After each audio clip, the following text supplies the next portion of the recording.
খাঁটি মুমিন নাই তো দেশে, মুসলিম চলে কাফের বেশে। খাঁটি মুমিন নাই তো দেশে, মুসলিম চলে কাফের বেশে। কথাই বার্তাই ব্যবহারে বেদিন বোঝা যায়, গজব কেন রে দুনিয়ায়, শান্তি কেন নাই রে দুনিয়ায়। হে ভাবুক ভেবে দেখো বসে নিরালায়, গজব কেন রে দুনিয়ায়, শান্তি কেন নাই রে দুনিয়ায়।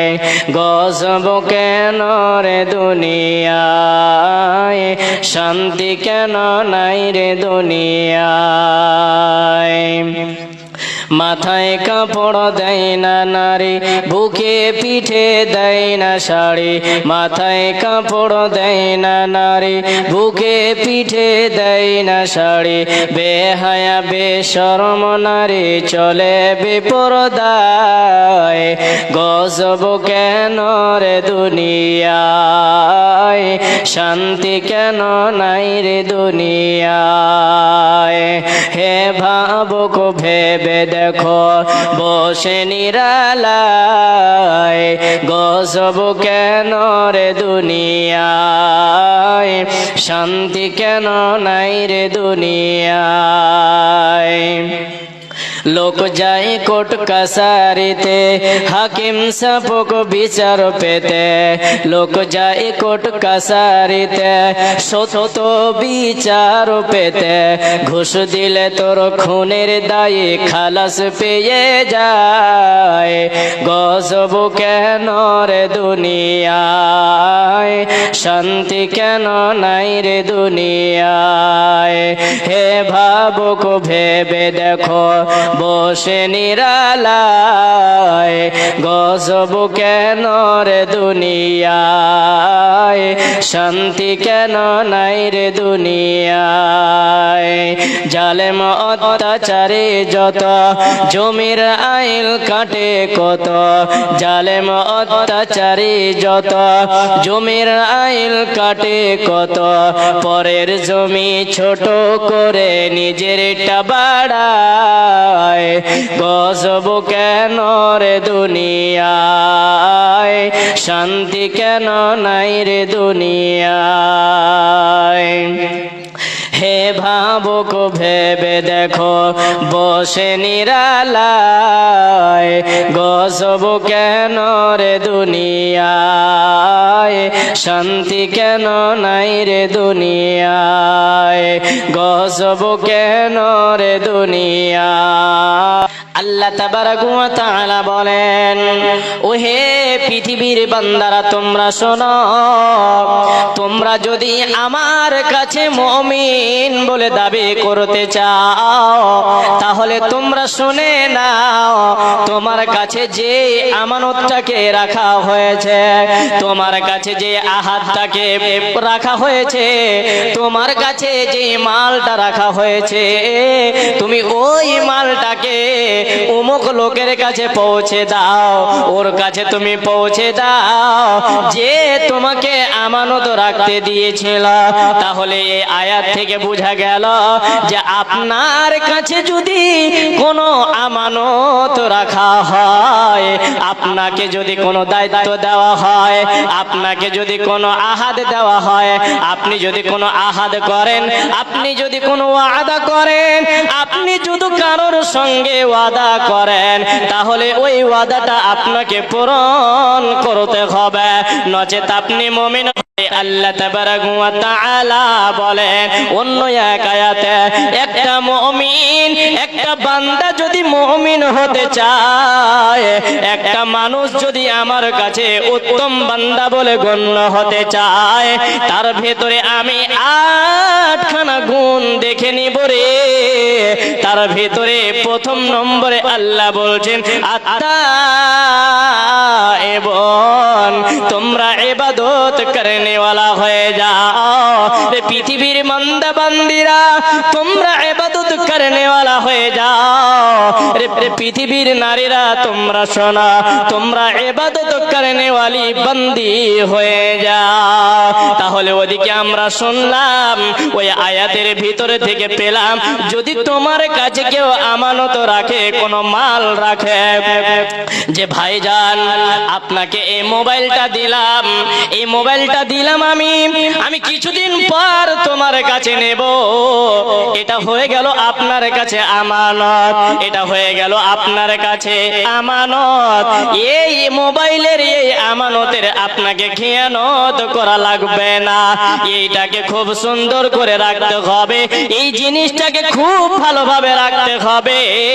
এবার আপনি কি করলেন, আপনার কোনো বাড়িতে অসুবিধা হয়ে গেছে, আপনার বাড়িতে কোনো বালা মুসিবত এসেছে, আপনি কি করলেন, এই যে মুলবি সাইদুর রহমান মোবাইলটা আপনাকে রাখতে দিয়েছিল, এই আমানতটা দিয়েছিল, এই আমানতের মাল, এই আমানতের মোবাইলটা আপনি বিক্রি করে আপনার কাজে লাগিয়ে দিয়েছেন, এটা হলো আমানতের খেয়ানত। এবার আপনার কাছে যখন চাইতে আসলা, আমি যখন আপনার কাছে গেলাম, ও ভাই আপনাকে 8 দিন আগে কিংবা 10 দিন আগে কিংবা 1 মাস আগে একটা মোবাইল দিয়েছিলাম, আজকে ওটা দেন, আপনি কি করলেন, তার সঙ্গে মিথ্যা কথা বললেন, না ভাই না, আপনি আমাকে কিছু দেননি, আপনার কোনো জিনিস নাই, আপনার কোনো কিছুই আমার কাছে নাই, আপনি সঙ্গে সঙ্গে আমানতের খিয়ানত করলেন। তাহলে বোঝা গেল, যারা আমানতের খিয়ানত করবে তারা খাঁটি মুমিন হতে পারবে না, পারবে না, পারবে না। আমাদেরকে কোরআনের আইন মানতে হবে, আমাদেরকে নবীগণকে মেনে নিতে হবে, নবীজি যা বলেছেন তাই মেনে চলতে হবে। তাই তো কবি বলছেন, যদি কোরআন হাদিস না মানি জীবনে, কি হবে গো মৃত্যুর পরে, যদি কোরআন হাদিস না মানি জীবনে, কি হবে গো মৃত্যুর পরে। 4 মাযহাবকে ফরজ নেছি, একভাবে আমল করেছি, কোরআন হাদিসের দিকে দেখিনি তো ফিরে, কি হবে গো মৃত্যুর পরে, যদি কোরআন হাদিস না মানি জীবনে, কি হবে গো মৃত্যুর পরে, কি হবে গো মোদের জীবনে। অতএব বাপ আমার, মা আমার, মৃত্যু আসার আগে আগে আমাদেরকে নেকির পুঁজি বানিয়ে নিতে হবে। তাই তো আল্লাহ তাবারাক ওয়া তাআলা বলেন, আল্লাহর নবী বলেন, ও হে উম্মত তোমরা শুনে নাও, যে মুনাফিকের দলে পড়ে যাবে সে জাহান্নামের সবচেয়ে নিচে চলে যাবে। আর মুনাফিকের দলে তারাই পড়বে যার ভিতরে 3খানা গুণ দেখা যাবে।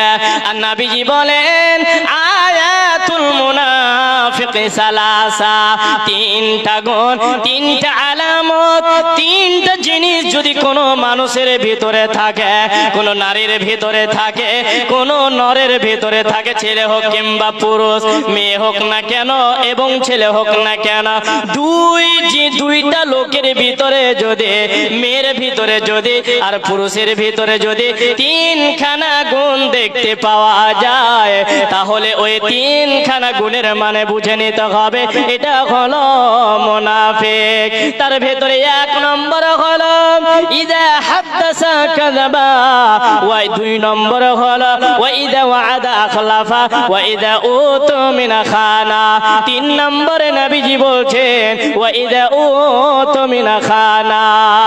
নবীজি বললেন, যখন সে কথা বলবে মিথ্যা কথা বলবে, যেখানে সেখানে মিথ্যা কথা বলবে, আর ওই মিথ্যা কথাটা এমন তাড়াতাড়ি তাড়াতাড়ি করে এত তাড়াতাড়ি করে গোটা পৃথিবীতে ছড়িয়ে পড়বে, ওই রকম যদি মিথ্যা হয় নবীজি বলছেন ওটা হলো মুনাফিকের আলামত। দ্বিতীয় নম্বরে নবীজি বলছেন ইদা হাদ্দাসা কাযাবা ওয়া ইদা ওয়া'আদা আখলাফা। দ্বিতীয় নম্বরে নবীজি বলছেন ওয়া ইদা ওয়া'আদা আখলাফা, যদি কোনো ওয়াদা করে, যদি কারো সঙ্গে আহাদ করে, তাহলে ওই ওয়াদাটা পূরণ করবে না, ওই ওয়াদাটা পূরণ করবে না, ওই আহাদটাকে পূরণ করবে না। আর তিন নম্বরে নবীজি বলছেন যদি তার কাছে আমানত রাখা হয় সে আমানতের খেয়ানত করবে। তাহলে এই হাদিসটা বলার কারণ হলো যে যারা আমানতের খেয়ানত করবে রে তারা মুনাফিকের দলে পড়বে। আর মুনাফিক যাবে জাহান্নামে, একেবারে নিচে তলে যাবে, একেবারে জাহান্নামের নিচে যাবে। তাই আল্লাহ তাবারাক ওয়া তাআলা বলেন ইন্নাল মুনাফিকিনা ফিদ দারকিল আসফাল মিনান নার। আল্লাহ পাক বলেন যারা মুনাফিক হবে এদের স্থান হবে একেবারে জাহান্নামের সবচেয়ে নিচে। জি, আমরা তাহলে বুঝতে পারলাম যে যারা আমানতের খেয়ানত করবে এরা কিন্তু মুনাফিকের দলে পড়বে। কেন? সে অন্যের মালকে খেয়ে নিল। আজকে আমি এই মৌলানা আমাকে কিছু রাখতে দিল, যে মৌলানা এই জিনিসটা আপনাকে দিলাম, কিছুদিন পরে আপনার কাছে আবার আমি চাইবো বা নিব। ওই শেখ আমাকে এসে বলছে মৌলানা ওই জিনিসটা দিয়েছিলাম দেন তো। ও মৌলানা থেকে আমি একটু তাকাতোয়ার, আমি ওই মৌলানাকে বললাম দেননি। কি আমানত, কি দিয়েছিলেন আমাকে, কোনো প্রমাণ আছে? তখন আমি কি করলাম, আমানতের খেয়ানত করলাম।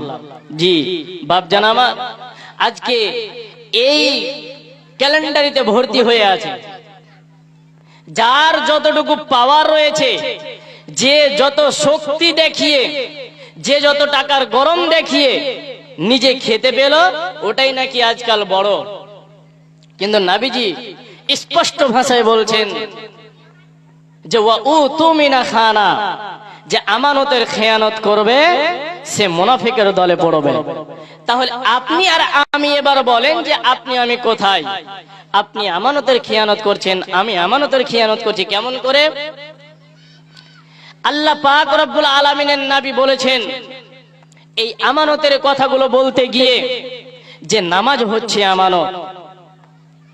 একজন মুহাদ্দিসিন উনি বলছেন, একজন মুফাসসির বলছেন, তাফসীর ইবনে কাসির যিনি লিখেছেন উনি বলছেন এই কথাগুলো বলতে গিয়ে যে নামাজ হচ্ছে এক ধরনের আমানত, সিয়াম আমানত, নিজেকে পর্দার ভিতরে থাকতে হবে এটাও হচ্ছে আমানত, সময় একটা আমানত, মুখের জবান আমানত। কেমন করে? যাই হোক এই কথাগুলো আমি একটু পরে বলবো। একটু ওয়াকিয়াকে নিয়ে চলে আসি।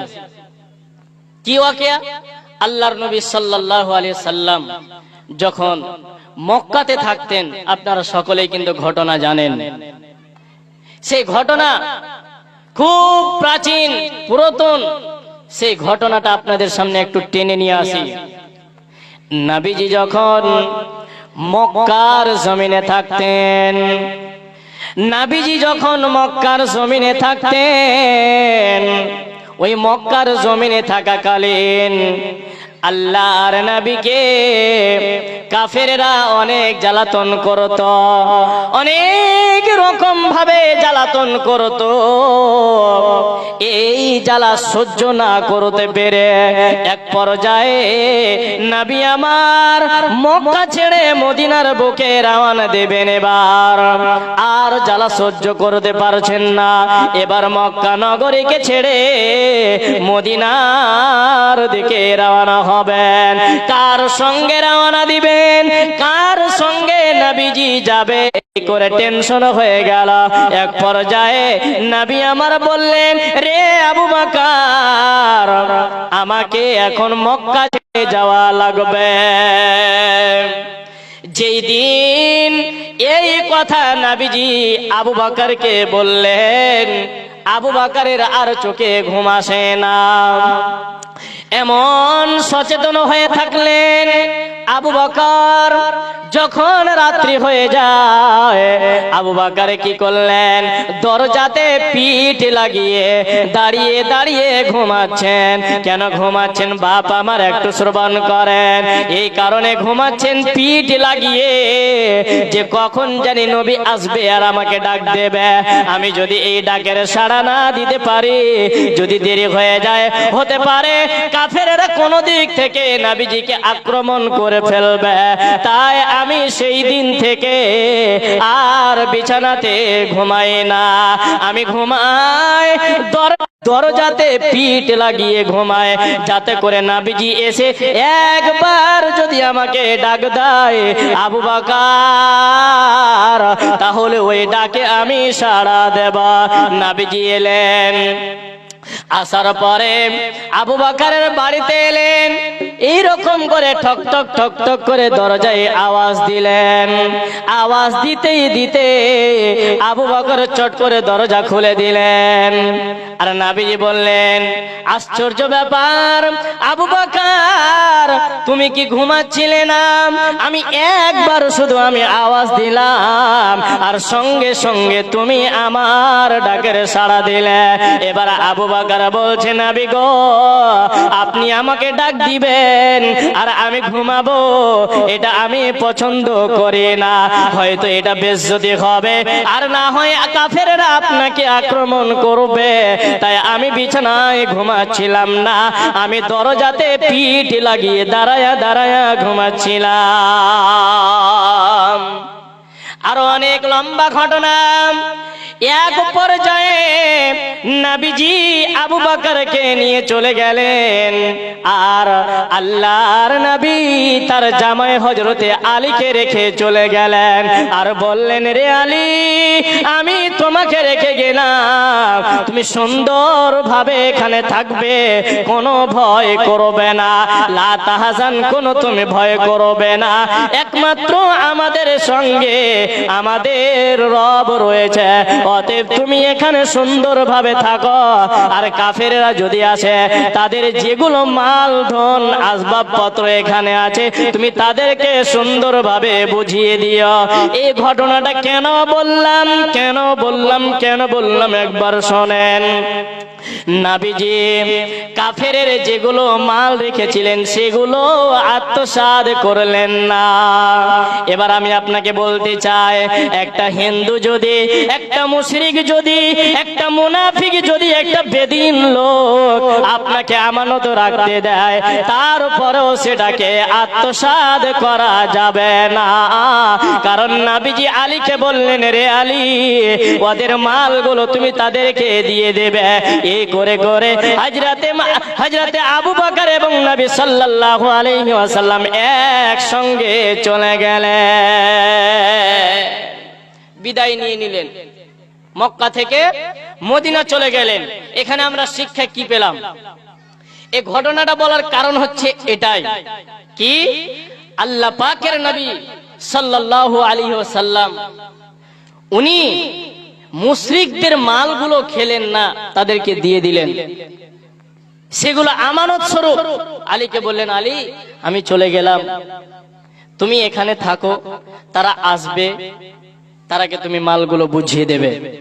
তো দেখেন বাপজান আমার, আল্লাহর নবী আমানতের দিকটা কত চিন্তা ভাবনা করেছেন, যে আমি যদি থাকি হয়তো তাদের মালগুলো না নিয়ে আমাকে তারা কি করবে, মারধর করবে, না হয় তারা আমার উপরে আক্রমণ করবে। তাই আমি এখান থেকে বিদায় নিয়ে নিলাম। এখানে শিক্ষা হলো এটাই, যে আপনাকে আমানত রক্ষা করতেই হবে, যে কোনো মূল্যে হোক, যে কোনো মূল্যে হোক আপনাকে আমানত রক্ষা করতেই হবে। কারণ প্রত্যেকটা মানুষই হচ্ছে দায়িত্বশীল, আর প্রত্যেক দায়িত্বশীলকে কিয়ামতের দিন জিজ্ঞাসা করা হবে। আমানত একটা দায়িত্ব। এই যে নামাজ, রোজা, হজ, যাকাত, এটা হচ্ছে একটা দায়িত্ব। আপনাকে নামাজ পড়তে হবে। আপনি যদি নামাজ না পড়েন তাহলে আপনি আমানতের খেয়ানত করলেন। মায়েরা আমার, বোনেরা আমার, বাপ আমার, একটু শোনেন। আল্লাহর নবী বেঁচে থাকাকালীন কোনদিন নামাজ ছাড়েননি। আর আপনি আমি তার উম্মত নামাজ ছেড়ে বসে থাকি। বাবা আমার, মা আমার, আপনি যদি নামাজ আদায় করেন তাহলে আপনি আমানতের রক্ষা করলেন, আপনি আমানতকে মেনে চললেন। আর যদি নামাজ আদায় না করেন তাহলে আপনি আমানত রক্ষা করলেন না। আল্লাহর নবী যেদিন ইন্তেকাল হয়ে গেলেন, আল্লাহর নবী যেদিন এই দুনিয়া ছেড়ে বিদায়ী হয়ে গেলেন, আল্লাহর নবী যেদিন এই মদিনার বুক থেকে চলে গেলেন পরকালের জগতে, প্রথম খলিফা হলো হযরতে আবু বকর, দ্বিতীয় খলিফা হলো হযরতে উমর। এই উমর মুসলিম জাহানের দ্বিতীয় খলিফা। উনি কিন্তু রাষ্ট্রের প্রধান শাসক ছিলেন। এমন শাসক তাকে দেখে শয়তানও ভয় করত। আল্লাহর নবীর হাদিস, আল্লাহর নবীর সাহাবী দ্বিতীয় খলিফা হযরতে ওমর যদি কোনো রাস্তা দিয়ে যেত তাহলে শয়তান ভয়ে আসতো না। আর যদিও ভবিষ্যৎ থাকতো তারা দূরে, একেবারে অনেক দূরে চলে যেত। এই ওমর রাষ্ট্রপ্রধান, রাষ্ট্রের শাসক, রাষ্ট্রের আপনার কিনা মনিটর। উনি একদিন তার ঘরের ভিতরে ল্যাম্প জ্বালিয়ে, বাতি জ্বালিয়ে তার আসবাব মালপত্রগুলো হিসাব করছিলেন।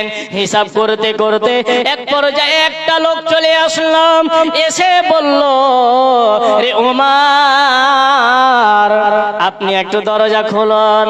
দরজাটা খুললেন, আর খোলার সঙ্গে সঙ্গে লোকটা ঘরে প্রবেশ করলেন। লোকটা যেমনই ঘরে প্রবেশ করলেন, ওই হযরতে ওমর ল্যাম্পটা নিভিয়ে দিলেন। ওই কি করলেন? হযরত ওমর ল্যাম্পটা নিভিয়ে দিলেন। লোকটা আশ্চর্য হয়ে গেল। কি আশ্চর্য? লোকটা বলছে, ওমর আপনি এটা কি করলেন? আমি আসলাম আর আপনি বাতিটা নিভিয়ে দিলেন, কারণ কি? এবার ওমর বলছে, তুমি শোনো, আমি যতক্ষণ আপনি না আসার আগে যতক্ষণ আপনি জ্বালালাম, আমি যতক্ষণ এই বাতিটা জ্বালালাম, এই বাতিটা জ্বললো এই যে মালগুলো হিসাব করার কারণে। মালগুলো হিসাব করছিলাম তাই জ্বলছিল, কোনো সমস্যা নেই। আপনি আসলেন, আপনার সঙ্গে আমার ব্যক্তিগত কথা হতে পারে, তাই এই ব্যক্তিগত কথার ভেতরে যেন এই 10-এর মালের টাকা পয়সা থেকে, মাল থেকে যেন ল্যাম্পটা না জ্বলে। কেন? এটা হচ্ছে আমানত। আর আজকে আমাদের বর্তমানে মরল সর্দার, মেম্বার, এমএলএ, চেয়ারম্যান যদি হয়ে যায়, আগে ও নিজের পেটে ভরবে, তারপরে লোকদেরকে দেবে। হযরত উমরের মতো হতে হবে, তাহলে দিন কায়েম হবে। আর যদি হযরত উমরের মতো না হয়, হযরত আলীর মতো না হয়, আবু বকরের মতো না হয়, তাহলে এই দিন কায়েম হবে না, এই দিনকে বাঁচা যাবে না। আপনার আমার মতো ঈমান দিয়ে এই দিনকে টিকিয়ে রাখা যাবে না। ঈমান মজবুত করতে হবে। আমানত সম্পর্কে একটা হাদিস আপনাদের টেনে নিয়ে আসি। যাই হোক, এই মাধ্যমে দুইজন, একজন 500 টাকা আর একজন 200 টাকা দান করেছেন। মাশাআল্লাহ, হায়াকাল্লাহ, বারাকাল্লাহ, আল্লাহুম্মা সাল্লি আলাইহি, আল্লাহুম্মা বারিক আলাইহি। আল্লাহ যেন এই দানকে সদর গ্রহণ করে নেয়। আল্লাহ এই দানকে তুমি 100 কোটি বলে মঞ্জুর করো। এই দানের বিনিময়ে তুমি তার গুনাহ খাতা মাফ করো, তুমি তার উদ্দেশ্য পূরণ করো, তুমি তার বালা মুসিবত দূর করো।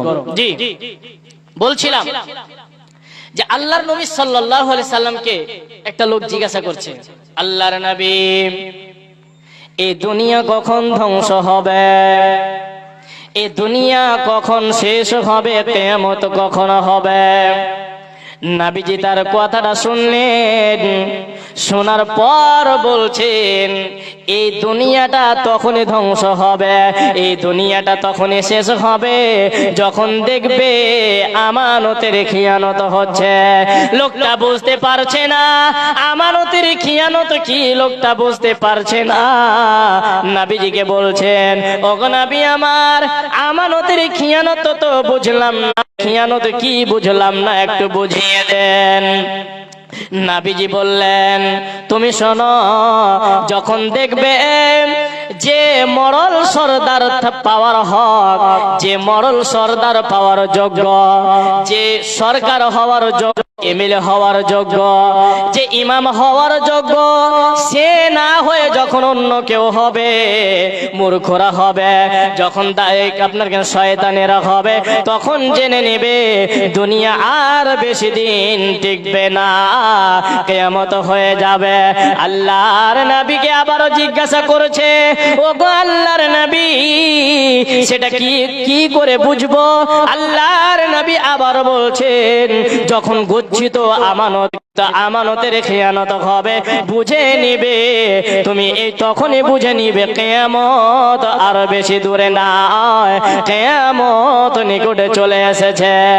অতএব মা আমার, বাপ আমার, যখন আপনি এই পৃথিবীতে যতদিন বেঁচে থাকবেন অতদিন পর্যন্ত আপনি আমানতের রক্ষা করবেন। আপনার বোন, আচ্ছা মাশাআল্লাহ, এই শেখের ফুফাতো বোন, উনি দুইটা বালা দান করেছেন। মাশাআল্লাহ, হায়াকাল্লাহ, বারাকাল্লাহ, আল্লাহুম্মা সাল্লি আলাইহি, আল্লাহুম্মা বারিক আলাইহি। আপনার মিতা আবু তাহির, উনার মা। আল্লাহুম্মা আনতাস সালাম ওয়া মিনকাস সালাম, তাবারাকতা ইয়া জাল জালাল ওয়াল ইকরাম। রব্বুল আলামিন, তোমার এক বান্দি নিজের সৌন্দর্যকে খুলে, নিজের সৌন্দর্যকে হারিয়ে দুইটা বালা দান করেছে। মাবুদ গো, এই দানকে তুমি সদর গ্রহণ করে নাও, এই দানের বিনিময়ে তুমি তার উদ্দেশ্যকে পূরণ করে দাও, এই দানের বিনিময়ে তুমি তার গুনাহ খাতা মোচন করে দাও। আজহিবিল বাস রব্বান নাস, ইশফা'আনতা শাফি লা শিফা ইল্লা শিফাউকা শিফাআন লা ইউগাদিরু সাকামা। আল্লাহ গো, যদি কোনো অসুস্থ থাকে তুমি তার অসুস্থকে দূর করে দিও। আরো একজনে 100 টাকা, আরেকজনে 100 টাকা, 200 টাকা।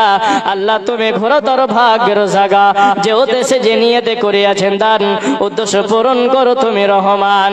আমি হীন পাপী বান্দা দোয়া দিব কত, আল্লাহ তুমি নেকি দিও নিজ মন মতো। রব্বানা তাকাব্বাল মিন্না ইন্নাকা আনতাস সামিউল আলিম ওয়া তুব আলাইনা ইন্নাকা আনতাত তাওয়াবুর রহিম। আমিন আমিন আমিন। মায়ের চোখে ঝরলে পানি আল্লাহর আরশ কাঁইপা যায়, মায়ের চোখে ঝরলে পানি আল্লাহর আরশ কাঁইপা যায়।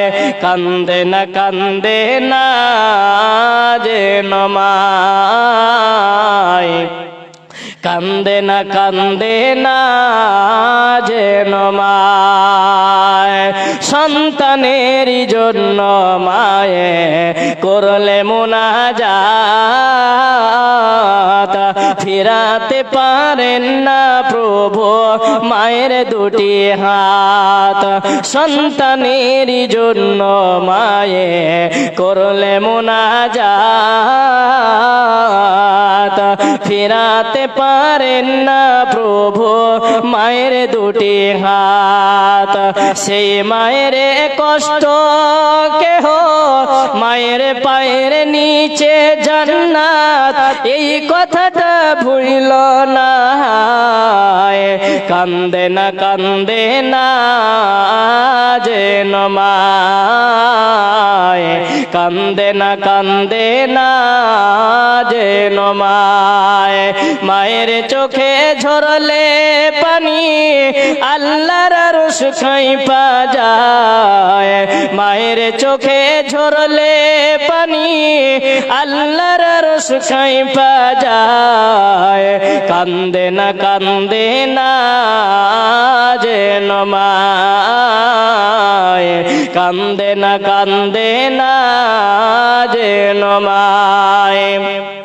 বিদেশের দেশের মাঝে যদি সন্তান মারা যায়, সবার আগে জানেন তাহার জন্ম দুঃখী মায়।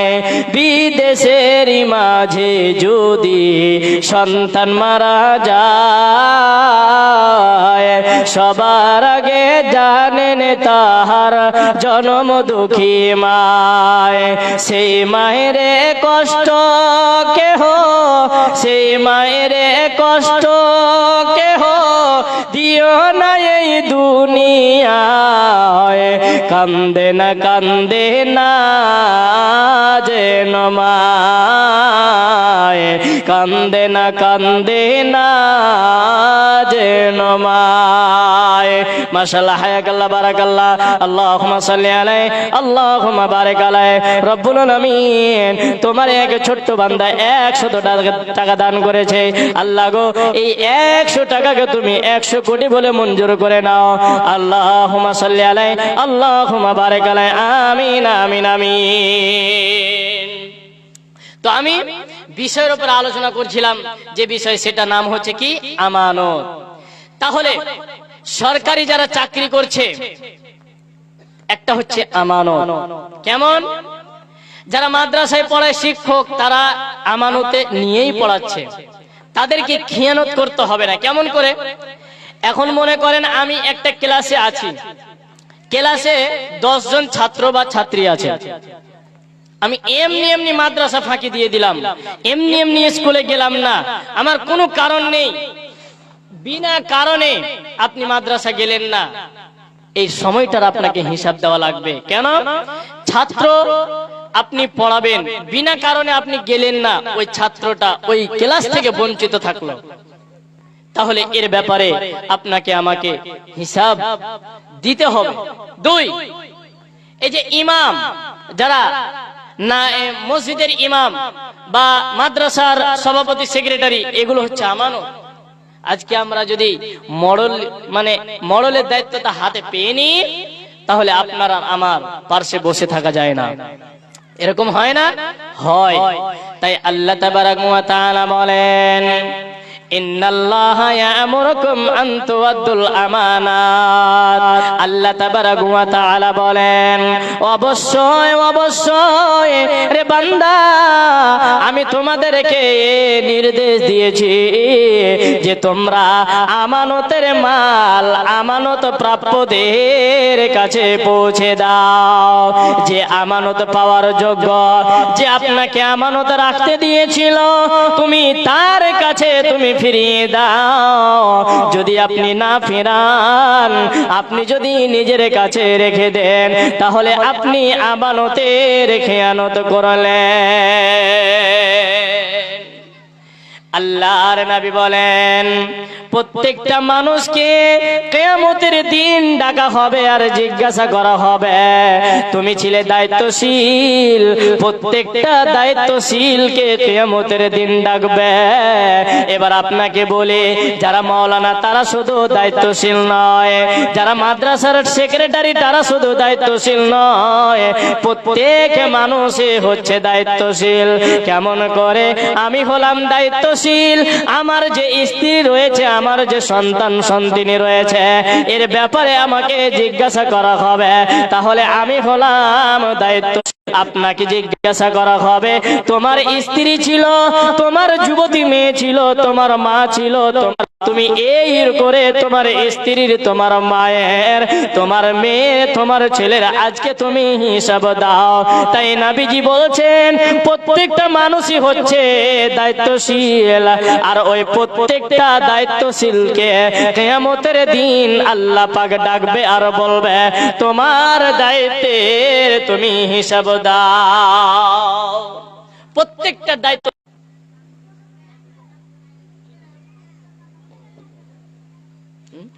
তো আমি কি বলছিলাম?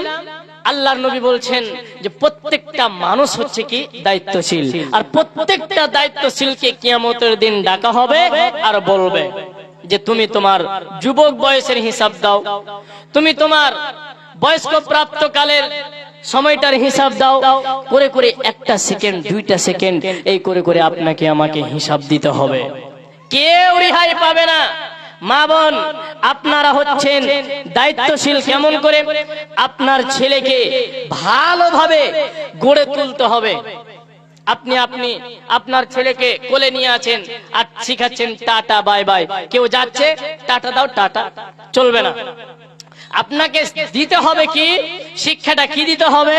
সালাম দিতে হবে। আসসালামু আলাইকুম। আব্বা জান বলো আসসালামু আলাইকুম, আম্মা জান বলো আসসালামু আলাইকুম ওয়া রাহমাতুল্লাহি ওয়া বারাকাতুহু।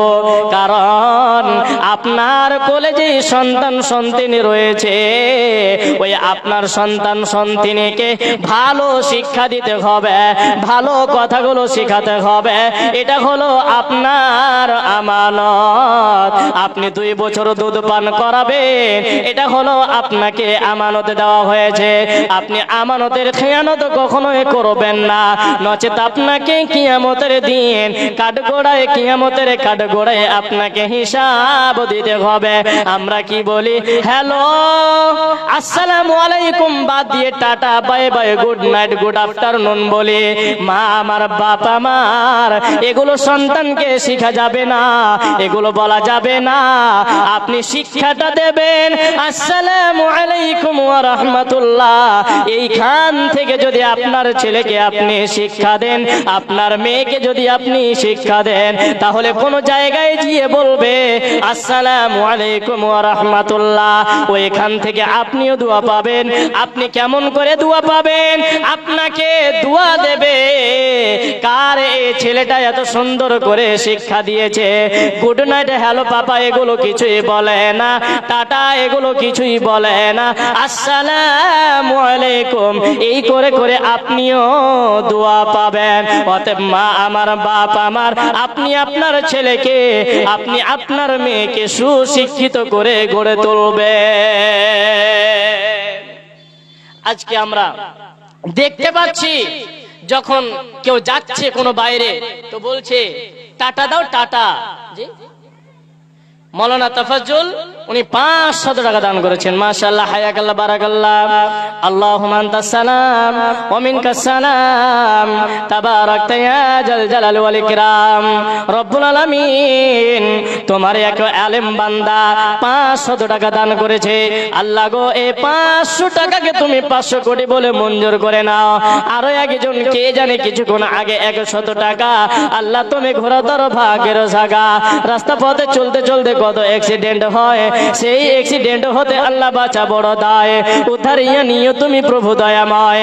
আমি হিনে গুনাহগার দোয়া দেব কত, আল্লাহ তুমি নেকি দিও নিজে মন মতো। রব্বানা তাকাব্বাল মিন্না ইন্নাকা আনতাস সামিউল আলিম ওয়া তুব আলাইনা ইন্নাকা আনতাত তাওয়াবুর রহিম। আমিন আমিন আমিন। ও মন ঘুমায়ো না রে, নাম জপো আল্লাহর। একদিন ঘুমাইবার মন কবরের মাঝার, মন ঘুমায় না রে, ও মন ঘুমায় না রে, নাম জপো আল্লাহর। একদিন ঘুমাইবার মন কবরের মাঝার, মন ঘুমায় না রে। সাদ্দাদ ফিরআউন বাদশা ছিল এই দুনিয়ার মাঝার, একে একে সব চলিয়া গেল জাহান্নামে দরবার। মন ঘুমায় না রে, ও মন ঘুমায় না রে, নাম জপো আল্লাহর। একদিন ঘুমাইবার মন কবরের মাঝার, মন ঘুমায় না রে। মাশাআল্লাহ, হায়াকাল্লাহ, বারাকাল্লাহ।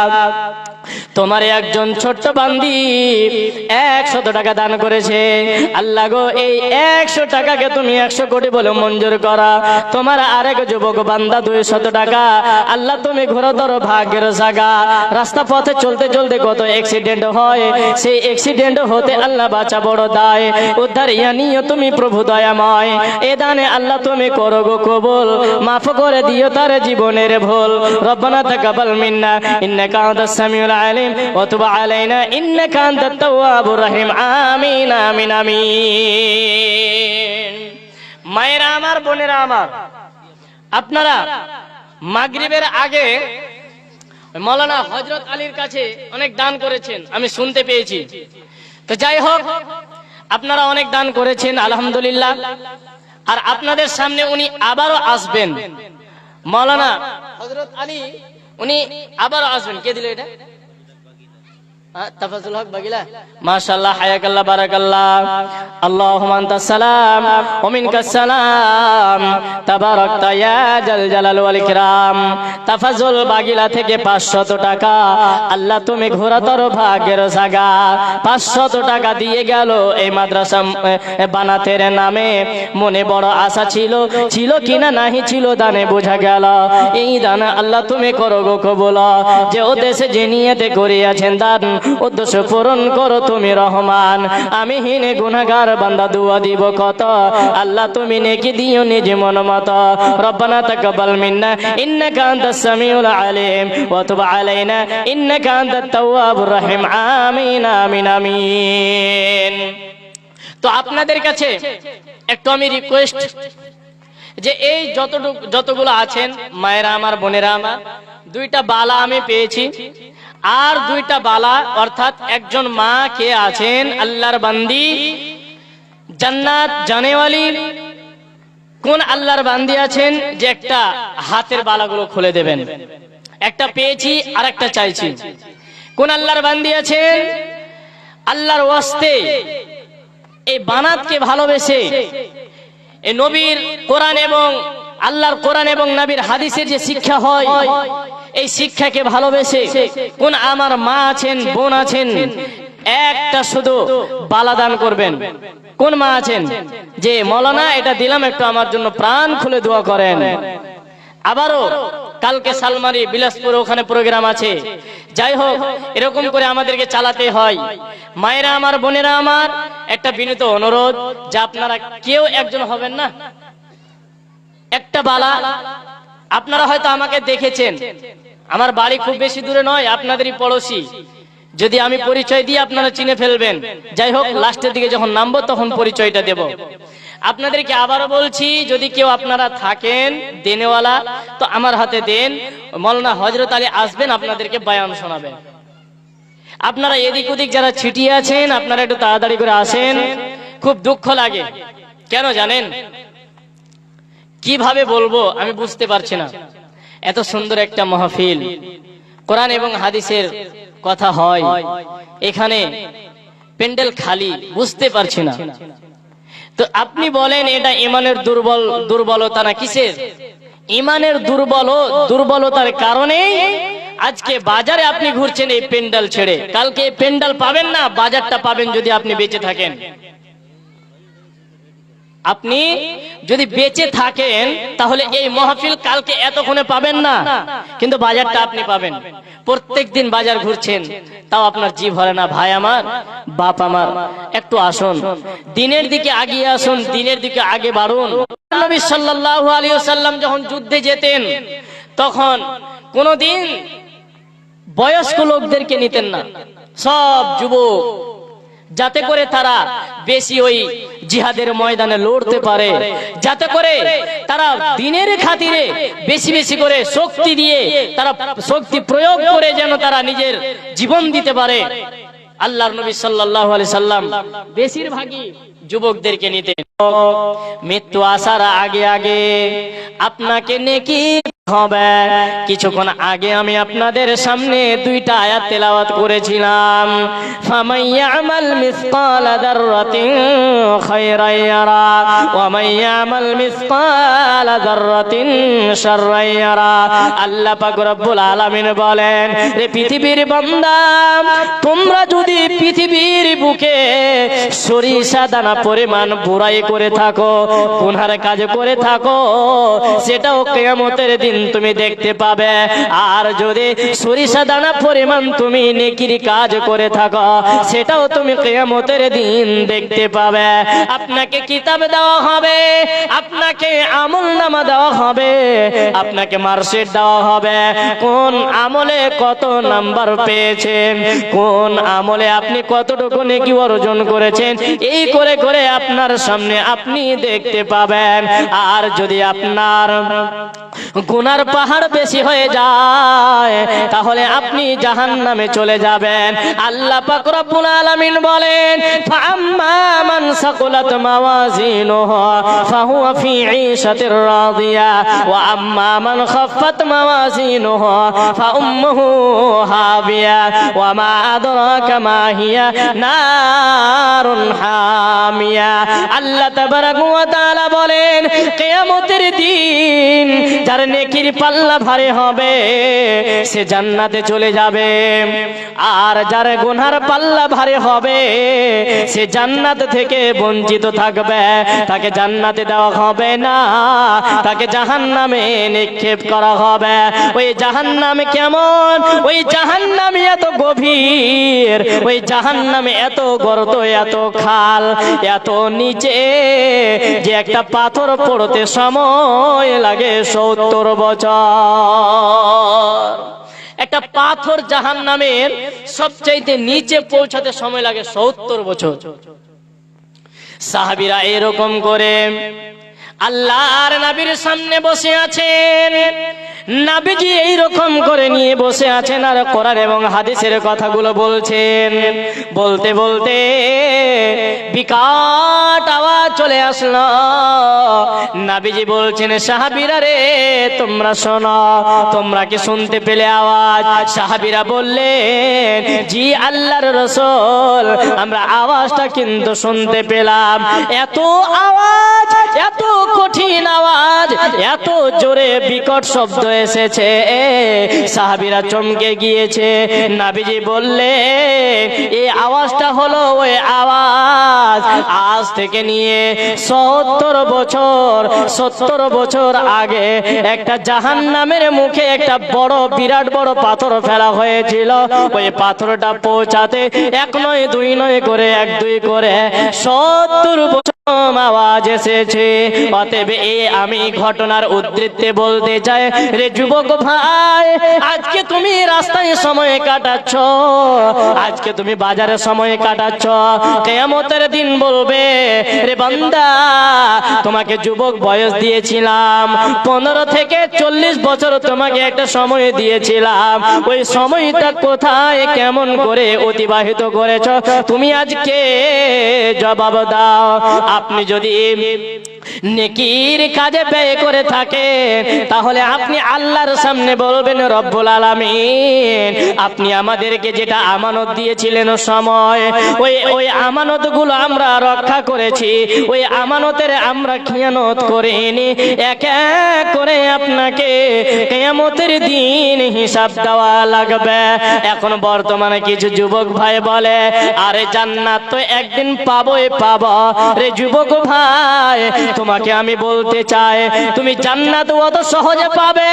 জি না, জান্নাত সহজ নয়, জান্নাত সহজ নয়, খুব কঠিন জান্নাত, তবে সহজ আছে আমলের দিক দিয়ে। যদি আপনি আমল করেন, যদি আপনি গুনার কাজ না করেন, নেকির কাজে লিপ্ত থাকেন, নেকির কাজগুলো যদি আপনি করেন, তাহলে আপনার আমার দ্বারা দিয়ে জান্নাত সহজ, নচেত জান্নাতের রাস্তা খুব কঠিন হয়ে যাবে। তো মা আমার, বোন আমার, ওই জান্নাত থেকে বাঁচতে হলে দান করা লাগবে। দান করলে মানুষের বিপদ আপদ কমে, দান করলে মানুষের মুসিবত দূর হয়। দান করলে মানুষের রিজিকে বরকত হয়, মানুষের টাকা পয়সাতে রোজগারে বরকত হয় যদি আপনি দান করেন তাহলে।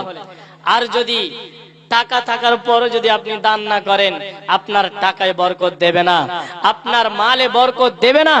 আপনি যতটুকু রাখছেন দেখছেন খুব তাড়াতাড়ি শেষ হয়ে যাচ্ছে।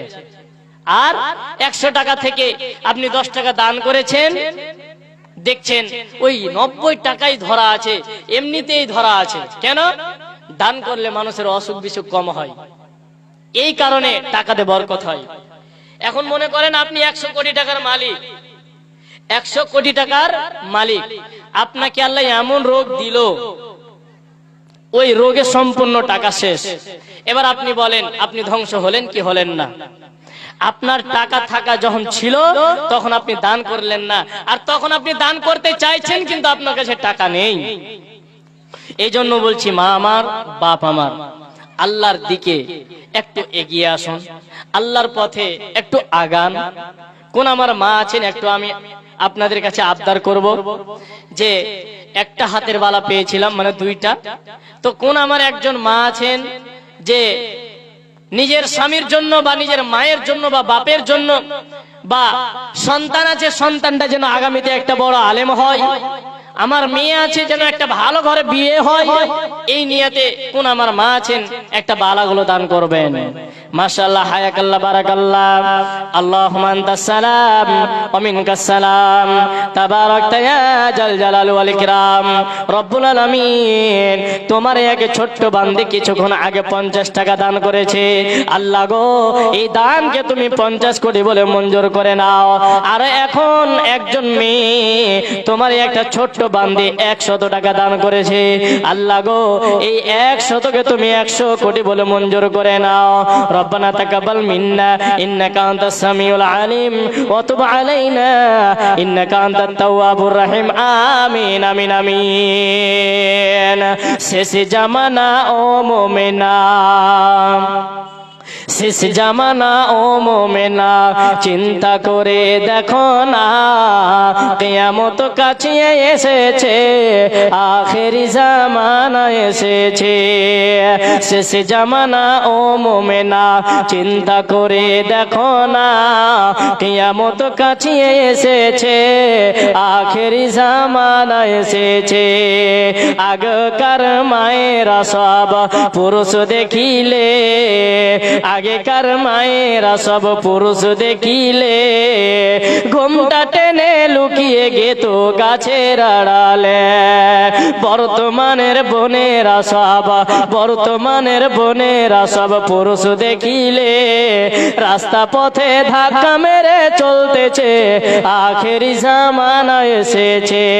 শেষ জামানা ও মুমিনা, চিন্তা করে দেখো না, কিয়ামত কাছে এসেছে, আখেরি জামানা এসেছে।